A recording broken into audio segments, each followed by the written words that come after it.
I guess the only question that I really need to ask you is, are you ready for it? Hey guys, welcome back to my channel. Today, as you can see from the, cardigan, the blanket, and the shrine in the back of me, right? You see that? You see that? You see the shrine? I'm sure you do. I'm sure you do. It's clear as day. We are doing a video that I came up with. It's called Taylor Swift Albums as Book Tropes.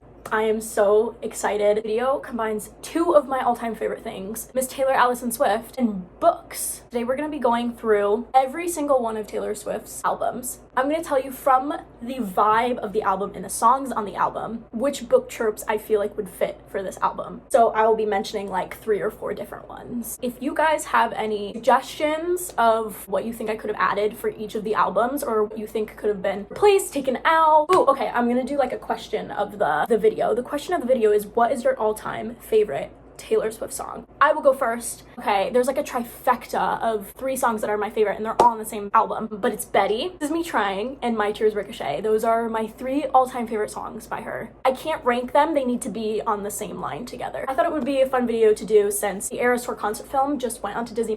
This is the perfect occasion. Anyway, we're gonna get into it and we're gonna start with number 1, Miss Taylor Swift, Miss Debut. Okay, let's go. I just have to say, I did so much preparation for this video. Like, look at how many words are on this page. So Miss Debut, we know that Debut, as her first album, is the countryest country that Taylor Swift has ever countryed. It's not like childish, but it's got like a childlike feel to it. Like, it's very innocent, so nostalgic for everyone, including me. She never misses. She never misses. Even in her old country days, she never misses. For Debut, I personally thought the book tropes that would fit with this album would be obviously childhood friends to lovers. 2 main characters would have been friends since they were kids. Later on in life, they decide that they like each other, or they've liked each other since they were kids. It's her first album. She was a teenager. Going along with that, I feel like the book trope would be high school. So that it would be a high school trope. All the kids would be in high school. And I just feel like it would be very YA. Songs have very like... I just heard a click. Am I mistaken? Who is there?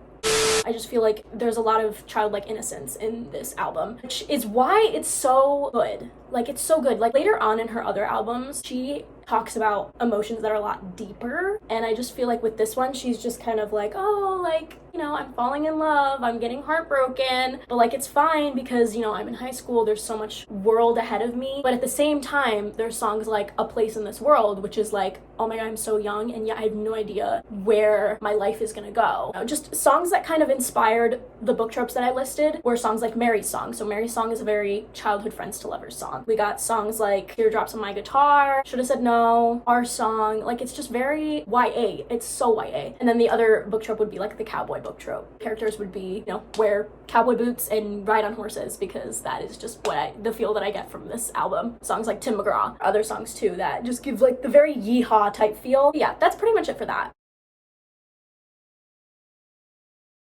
Moving on to Fearless. Fearless is another album that's just so nostalgic for me. The first ever song that I heard from Taylor Swift was Teardrops on My Guitar. Love Story and You Belong With Me was kind of when I was like, wow, she is such a cool person, and this song is really good. I wasn't like a hardcore Swiftie like I am now. I was little, but I definitely appreciated the songs when they were on the radio, and I loved them. The book tropes that I have listed for this album is the royalty trope. So we have songs like Love Story, White Horse. She makes a lot of like royalty type descriptions, metaphors. That's the word that I'm using, metaphors. Obviously, Love Story is she rewrote the Romeo and Juliet story to make it into a happy ending. And so that is, I feel like that is kind of giving royalty vibes. There's White Horse, I'm not a princess, this isn't a fairy tale, don't bring your white horse to save me, as like a knight in shining armor. You know what I mean? Go along with like Love Story. It was so hard to come up with book tropes for this one, but I just feel like Forbidden Love, book trope Forbidden Love made it clear. I was like, that's Fearless. Like, you're falling in love with a really awesome person that you think is way out of your league. You can't help but fall and fall and fall until he breaks your heart. Speak Now. We have Forbidden Love with Love Story, Come In With the Rain, and then I feel like this one would also take place in high school because we have a song like 15 on there, which kind of describes her high school experience and how it's not as glamorous as it seems. You're not going to high school to kiss the captain of the football team, and if you do, that's great, but like that's not what your whole high school experience should be about. She sort of puts emphasis on you're gonna go through the motions in high school, but there is so much more of your life ahead of you, and these little moments do not define your future. That's all I have for Fearless. So anyway, we're gonna move on to Speak Now, and yeah. Speak Now, Taylor's version. My love. It is definitely in the top 5. So I decided Speak Now would give off, obviously, for the most part, fantasy, because we have songs like Enchanted, Sparks Fly, Long Live, which I feel like is more like, it's more for the fans, but it's more of like the description of a kingdom and a king and a queen and stuff like that. Fearless would be royalty, and Speak Now would be fantasy. And I am dead set on that. And then I decided that I thought this would really fit the soulmate trope. Obviously, once again, there's songs like Sparks Fly, and then obviously Enchanted again. Timeless, that song is about a soulmate. There's fantasy connections there. 1500s, out in a foreign land, I was forced to marry another man. You still would have been mine, we would have been timeless. And then we have The Story of Us, once again, with kind of like the Enchanted Sparks Fly type of thing. I feel like insta-love, so like love at first sight would have been a good trope for this album. It's not a favorite of mine because I definitely like the slow burn of it all. Characters love each other from the first get-go. I'm like, what else can you write about? They love each other right then and there. I feel like Speak Now is very insta-lovey. Songs like Ours, Electric Touch, Do I Go On? And then here's a trope that's just out there. I thought the workplace romance would be interesting fit for Speak Now. Wanna know why? Because of the song I Can See You, where you're like, we're not supposed to be together, but we're doing it in secret and we have to make sure no one else knows about it. I feel like that's definitely like what workplace romances give. Like there's like the saying like, don't mix business with pleasure. They have to stay hidden and they can't really talk about their relationship because they might get fired because they're not supposed to, like you don't date your coworkers. I hope you guys see how I'm trying to explain this. So Speak Now is fantasy, soulmates, insta-love, like which is love at first sight, and then workplace romance. Let me know if you agree with that or if you don't agree with that.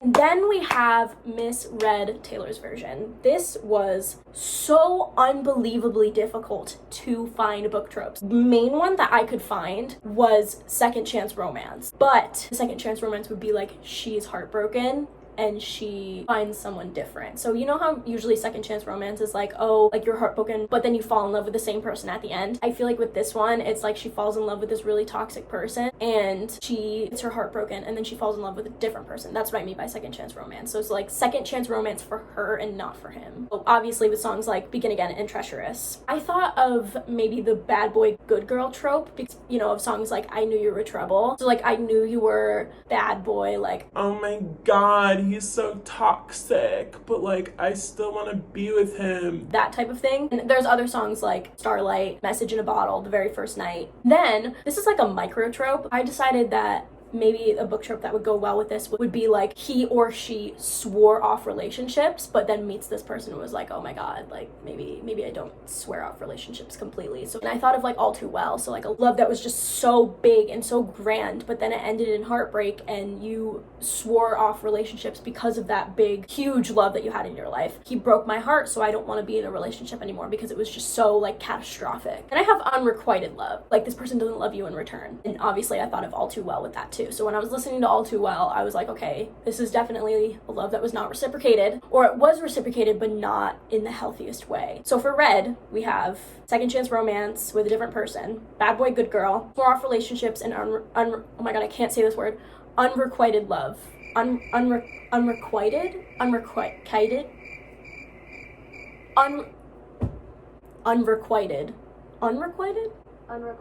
Oh, I said it right. Okay. Now we're on to my favorite album of all time, Miss 1989. New soundtrack, I can dance to it. 1989 is the album. Like, this album is the it girl. This was also very hard to pick out what book tropes fit this album. I feel like I came up with a good idea of it. If you guys have something different, please let me know. We can talk about it in the comments. It'll be like this huge like discussion. I just love talking about Taylor Swift and I love talking about reading. So like, let's combine both of our favorite things. I just spit. Let's combine both of our favorite things and talk about it. So for 1989, I thought what really fit the most is a billionaire romance. So one or both of the characters are rich. Usually it's the guy that's rich and has a lot of money and has a lot of influence. I feel like this kind of goes with the songs like Suburban Legends. And I also thought that found family would really work here. Yeah, okay, so it's a plot device that explores the bond of unrelated friends coming together to form their own family. That is such 1989 vibes. Oh my god.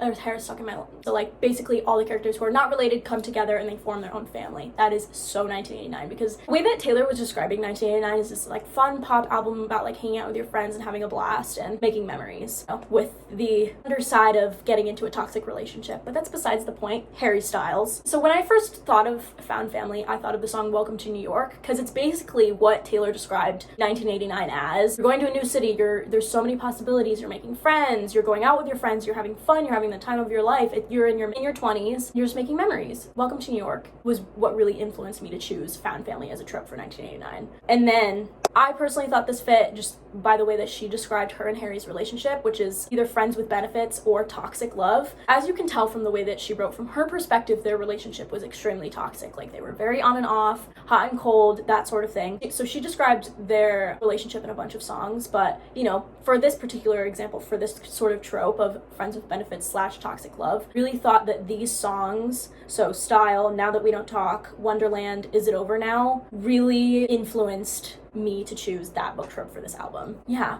that's it. So now we're on to the other it girl, which is Reputation. This one was so difficult because there are so many emotions that she's experiencing in this album. She's very angry. She's very like revenge driven. Not even revenge, I would say. She's very like, she wants to get justice. Like, one half of this album is, and the other half is like all lovey-dovey. And I feel like you wouldn't expect it because it's black and white and it's got snakes on it. But so I really thought that this album was very enemies to lovers type vibe, and I can't really explain it other than the song Don't Blame Me. I just feel like Don't Blame Me is very enemies to lovers. So the other book trope that I thought of was Secret Romance because of the song So It Goes and Call It What You Want. I just thought that those really fit Reputation because, you know, Secret Romance is about the two characters like having a relationship in secret and then having to go out in public and pretend like they don't know each other. Like, I feel like that's so Reputation coded. This one I thought really fit Reputation. It was Black Cat and Golden Retriever, so like kind of like reverse Grumpy Sunshine, and that is with songs like Gorgeous, King of My Heart type of thing. Reputation is enemies to lovers, Secret Romance because of So It Goes, and Dress. I feel like Dress is another one. Black Cat / Golden Retriever, so reverse Grumpy Sunshine, which is Gorgeous, King of My Heart, all that stuff. Endgame. So that's it for Reputation, and now we're gonna go into rest of the album. So we have Lover, Folklore, Evermore, and Midnights. So Miss Lover, Miss Pink Bubblegum Sunshine Unicorn. I don't know. I get Grumpy Sunshine vibes from this album, and this would be like her being the sunshine this time and him being the grump. I just feel like that fit the album so much, and I don't even know why. Another one that I thought really fit, which is kind of weird and I can't really explain it, but it's one bed trope or like forced proximity trope. But I just can't explain it. Like, I feel like that just fits. So what I thought more about this, I actually see it as usually when a book has a Grumpy Sunshine trope, usually it's forced proximity or one bed trope that make the two characters fall in love, or it's at least a part of it. So that's why I picked it, and that's why I'm realizing it now. We have He's Obsessed with Her because of the song I Think He Knows, you know? He's so obsessed with me and boy, I understand. That type of thing. London Boy and Paper Rings. And then we have obviously the song Lover and Daylight. Really fit like the He's Obsessed with Her, the rom-com trope. Lover is so rom-com coded, and you can't fight me on that. Lover is so rom-com coded. I don't know. I can't explain it. If that album was turned into a movie, it would be a rom-com. It would be a rom-com. It would be a Grumpy Sunshine. It would be a one bed forced proximity trope. Like, and then I feel like Lover is very friends to lovers. Like, so Debut is childhood friends to lovers, which is different. Friends to lovers, Grumpy Sunshine, one bed trope, rom-com, he's obsessed with her trope. Like, it's an album about love, and not just like romantic love, like platonic love, family love. That's all I have to say about that. But now we're gonna move on to one of my favorite albums of all time, and that is My Girl Folklore.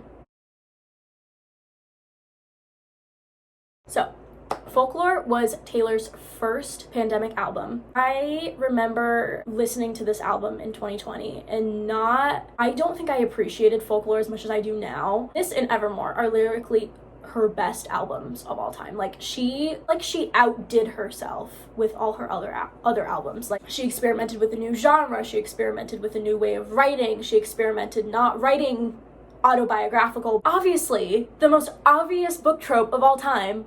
Hello, love triangle. Like, Folklore is so love triangle coded, and that is because of Cardigan, August, and Betty. If you don't know what the Folklore love triangle is, here we go. Let's do a little recap in like 30 seconds. We have three characters. We have Betty, who is a girl, and then we have James, who is a boy, and then we have Augustine, which James and Betty are in this relationship, right? And he ends up cheating on Betty with Augustine, and Augustine falls in love with him. He leaves Augustine to go back to Betty because he loves Betty more than anything in the world. And so Betty is about him apologizing to Betty because he cheated on her, he wants her back, he wants to win her back. Cardigan is Betty's POV of the whole love triangle. She loved James but did something that really hurt her. The song August is basically just about Augustine falling in love with James and them kind of like having a relationship over the summer. Augustine realizes that he was never hers, basically. Yeah, so they were never in a relationship, but they had this huge epic summer love, and then James leaves Augustine to go back to Betty. That's the love triangle. Definitely more than 30 seconds. So we're moving on from that. Folklore, I feel like, would definitely have like a historical romance type vibe. Obviously, oh my god, that bird scared the shit out of me.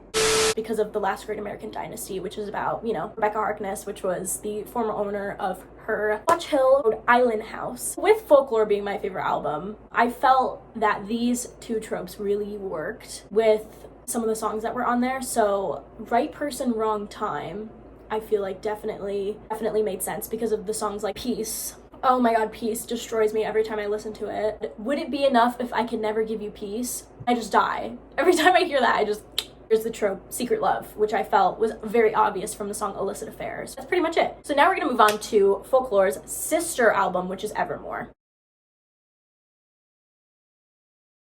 So with Evermore, I thought, oh my god, so you know how Folklore was Right Person, Wrong Time? Evermore is Wrong Person, Wrong Time, and I'll tell you why. Why? Because of the song Happiness. I did that, and I'm so sorry. It's because of Happiness, Tolerate It, and It's Time to Go.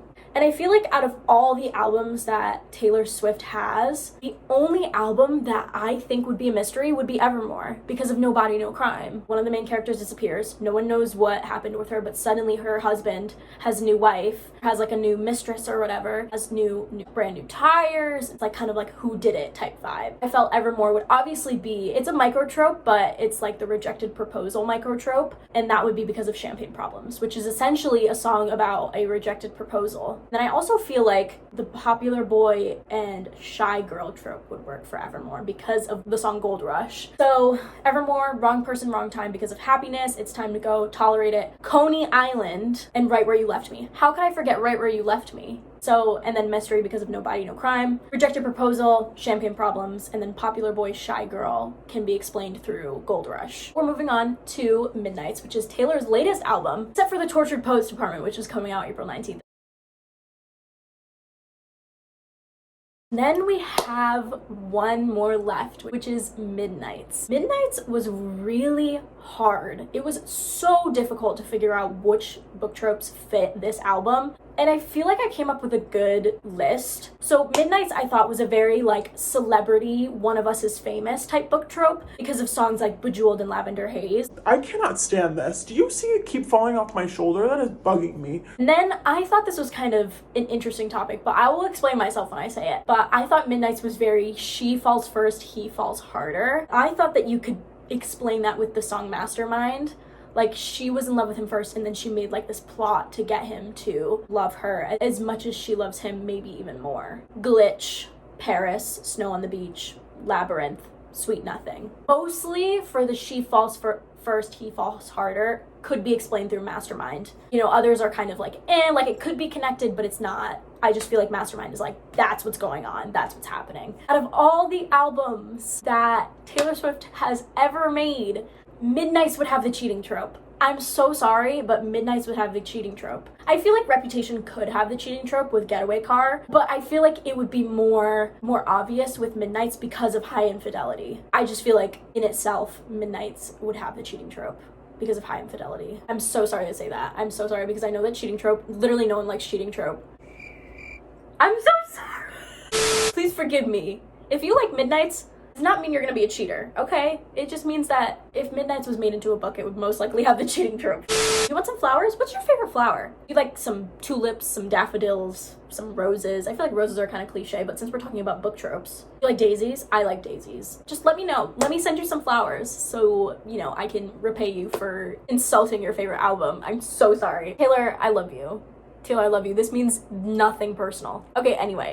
So, that is essentially the end of the video. First of all, comment your favorite Taylor Swift song, and then also comment out of the book tropes in each of the albums, what book recommendations would they be? And maybe we'll do a part 2 talking about book recommendations that would go along with each of Taylor's albums. Thank you so much for staying here, and if you watched to the end of the video, I am so impressed. Thank you so much for being here. I know I have a very inconsistent YouTube posting schedule type thing. It's definitely something I'm gonna work on. I am trying to be more creative with my ideas. Thank you so much for the support on my last video. Like, it was a 2024 TBR and I posted it in March. Like, thank you. I'm so excited for the next video. The next video I'm gonna be doing a little vlog. It's a vlog that I made in February, so it was like a few months ago, and I'm excited to post that because there's a lot of cute things that happen. Probably gonna be a little bit on the shorter side, but I will make it up with the next video, and it's a video that I'm really excited about, but I'm not gonna say it until it's uploaded, but I'm currently in the midst of filming it right now. I'm excited for some of the videos that I have coming up. Like, I have a bunch lined up that'll hopefully last me until May.